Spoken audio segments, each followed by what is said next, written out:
Hello, hello, hello! Bienvenue dans cette vidéo de présentation du défi YouTube 2022. Yes! Ce que je te propose pour tout le mois d'avril, c'est d'explorer avec moi le yoga. Alors si tu ne me connais pas, je m'appelle Yael, je suis professeure de yoga et formatrice. Et je suis formée dans différentes disciplines autour du yoga, dont je parle pas mal sur les réseaux, mais qui peuvent parfois sembler un peu confuses, pas forcément toujours très claires pour des personnes qui voudraient se mettre au yoga mais qui ne connaissent pas forcément les différents aspects. Et donc je me suis dit, mais quoi de mieux qu'un petit défi pour le mois d'avril pour éclaircir tout ça et explorer tout ça ensemble. Donc pas de pression, ça c'est mon grand mot d'ordre dans toute la vie, j'ai envie de dire. Faire du yoga c'est bien.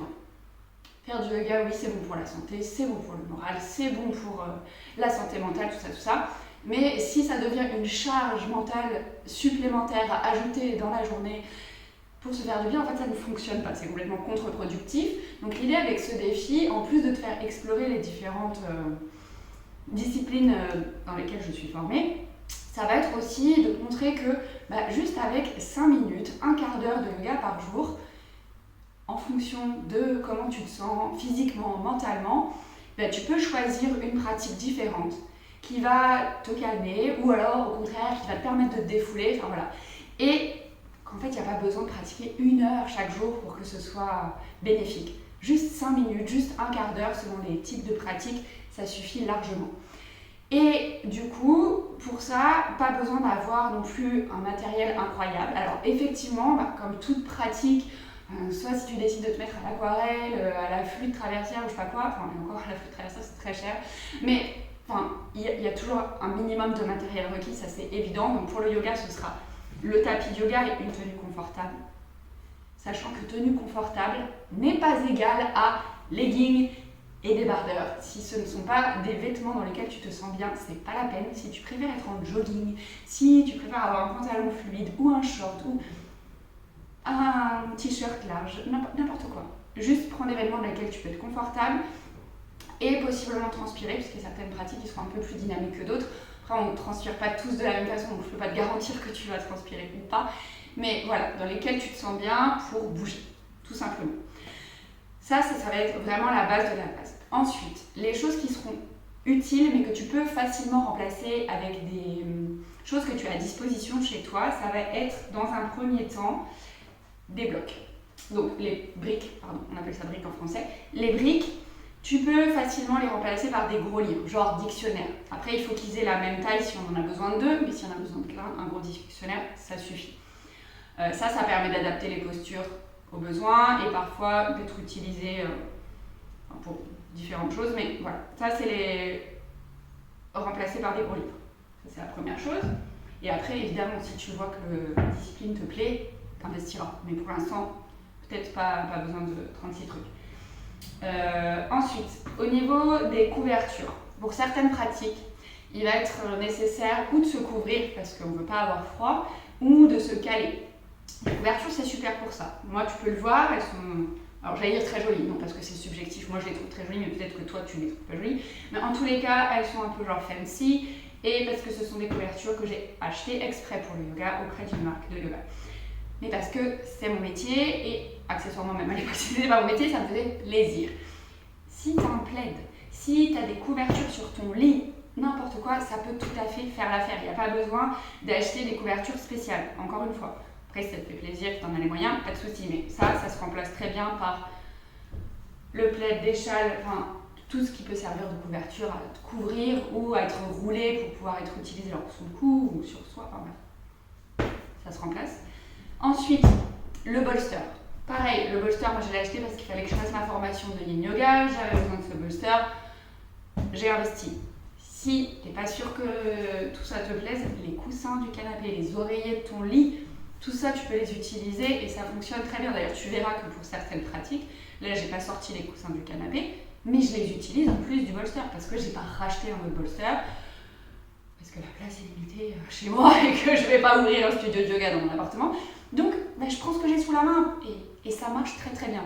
Ça, c'est vraiment important. Pas besoin d'acheter un bolster si c'est pas dans ton budget. Ok, et la dernière chose, alors là j'ai amené 2 sortes parce que je voulais te les montrer d'un peu plus près, que tu puisses les voir. Ce sont des balles d'automassage. Alors ces balles d'automassage, effectivement tu peux les acheter sur internet. D'ailleurs pour tout ce dont je te parle, je te mettrai des liens dans la zone de description sous la vidéo où je t'expliquerai moi ce que j'ai comme matériel, si j'en suis contente ou pas et les références que je te propose. Il n'y a rien qu'à filer dans tout ça, c'est juste mon ressenti en tant qu'élève et professeur. T'en fais bien ce que tu veux. Du coup, ces balles, elles peuvent avoir... Alors, j'en ai encore une paire qui est encore plus grosse, mais en général, c'est à peu près ces tailles-là. Donc, c'est à peu près, celle-là gros comme une balle de tennis, celle-là un peu plus petit, mais du coup, justement, si tu n'as pas ce genre de balles, les balles de tennis, ça fonctionne super bien. Ça coûte pas très cher, tu peux en trouver chez Decathlon ou chez, je sais pas qui, Go-Sport, n'importe quoi. Tu prends le bas de gamme des balles de tennis, parce que le but, c'est pas d'aller faire du tennis et d'avoir des super balles, mais ça coûte pas trop cher. Ça, parce que du coup, ça c'est difficilement remplaçable. Alors, à moins que je sais pas, des balles de jonglage, ça ira pas parce qu'en fait, ça va être. C'est souvent comme en sable à l'intérieur et ça fait un poids. Là, on veut quelque chose qui soit un peu résistant. Donc, pour ça, comme une balle de tennis. Et si tu n'as pas le filet qui va avec, parce que les balles de tennis, elles ne sont pas vendues avec un filet par 2, c'est pas le but de la pratique, tu prends une chaussette. Tu mets tes 2 balles de tennis dedans, tu fais un nœud au bout et tu auras exactement ça avec les 2 balles. Mais dans une chaussette avec des balles de tennis. Donc ça, c'est peut-être éventuellement la chose à acheter pour les petites pratiques d'automassage qu'on va faire. Après, j'essaierai d'en mettre sans les balles, mais c'est vrai que ces balles-là, elles sont quand même vraiment super et vraiment très très efficaces. Donc voilà, et le dernier truc que j'ai pas oublié, c'est la sangle. Donc ça, c'est pareil, ça c'est une sangle effectivement faite pour le yoga. Mais si tu n'en as pas et que tu as une cravate ou un grand morceau de tissu, genre une grande ceinture ou des choses comme ça fait le job. Pas besoin d'acheter une sangle. Donc voilà, du coup ça c'est à peu près tout ce dont on aura besoin, sachant que vraiment, en dehors du tapis, il faut faire attention parce que le tapis de yoga, si tu as un tapis pour faire les abdos, ça ira bien pour une grande majorité des disciplines sur lesquelles on ne bouge pas sur le tapis. Par contre, dès qu'on va être en mouvement, tu risques de glisser dessus, de ne pas avoir des bonnes prises au sol parce que c'est pas fait pour. Donc bref, si tout ça t'intéresse, j'ai mis des liens sous cette vidéo pour t'expliquer tout ça. Le planning de notre défi, ça va être, on a 7 jours dans la semaine, je propose que 6 vidéos, comme ça permet d'avoir un jour ou de repos ou de rattrapage s'il y a des choses qui n'ont pas été faites avant. On aura du lundi du coup au samedi une vidéo qui se publiera automatiquement à 5h du matin, comme ça te laisse toute la latitude de toute ta journée pour la faire au moment où ça t'arrange. Petite vidéo, 5 minutes, un quart d'heure grand maximum pour pas surcharger ta journée. Il y a certaines pratiques où tu n'auras peut-être même pas besoin de te mettre en tenue. Typiquement, je pense à la méditation, où en fait il suffit d'être assis sur sa chaise et ça suffit largement. Donc pour ça, je te détaille le planning. Le lundi, justement, on commence par la méditation. Il n'y aura pas forcément besoin d'être en tenue, parce que la méditation, il suffit d'être assis quelque part. Ça peut même être sur ta chaise au bureau, il n'y a pas de problème. Donc ça, ce sera les lundis. Le mardi, ce sera Vinyasa, donc on va bouger un peu sur le tapis. Il n'y aura pas forcément besoin des accessoires, peut-être éventuellement les briques pour genre comme rallonger les bras ou se tenir, enfin voilà, mais normalement pas trop besoin. Ensuite, le mercredi, on aura du yin yoga.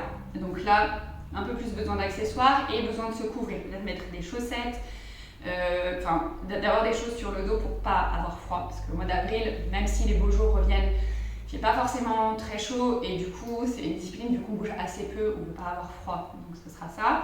Le restaurative, le jeudi, encore plus d'accessoires que le yin et alors il y a encore plus de choses à se couvrir. Non, ce sera pareil en fait. Hein. Par contre là, on bougera vraiment pas du tout. Dernière pratique, ensuite on aura les automassages. Donc là, potentiellement utilisation des balles et peut-être même de la brique. Je n'ai pas encore déterminé exactement ce que je te proposerai, mais voilà, ce genre d'accessoire sera utile. Une tenue confortable dans laquelle bouger, pas forcément besoin de beaucoup se couvrir parce qu'en fait on bougera quand même un peu dans ces mouvements-là. Et la dernière pratique le samedi, ce sera des exercices de respiration, donc on appelle pranayama en sanskrit. Et là, à nouveau, un peu comme la méditation, il n'y aura pas forcément besoin d'être en tenue pour les réaliser parce qu'il faudra encore une fois juste être assis quelque part et pouvoir respirer.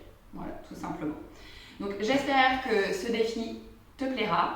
Je te mets dans la zone de description sous cette vidéo le lien pour pouvoir t'inscrire, télécharger le livret qui va te permettre d'avoir un suivi régulier sur tout le défi, d'avoir plein d'informations supplémentaires. Si tu te poses des questions sur plein de choses, normalement il y a toutes les réponses dans ce livret. Et si jamais c'est pas le cas, tu n'hésites pas. Il y a aussi mon adresse email pour me contacter ou alors juste tu postes un commentaire sous la vidéo. En tous les cas, j'ai vraiment hâte de commencer ce défi d'1 mois avec toi. En plus, ce défi te permet d'accéder à un super concours. Donc bref, je ne t'en dis pas plus, ce sera la surprise quand tu auras téléchargé le livret. En tous les cas, si tu es comme moi très excitée à l'idée de réaliser ce mois de pratique ensemble, n'hésite pas à lâcher un pouce en l'air, à surtout t'abonner à la chaîne, parce que si tu veux pas louper le défi, ça se passe sur YouTube, donc abonne-toi à la chaîne s'il te plaît. Et puis si tu as un peu de temps, n'hésite pas à m'écrire un petit commentaire. Voilà, normalement j'ai fait le tour, je te fais plein de bisous et je te dis à très vite pour notre défi.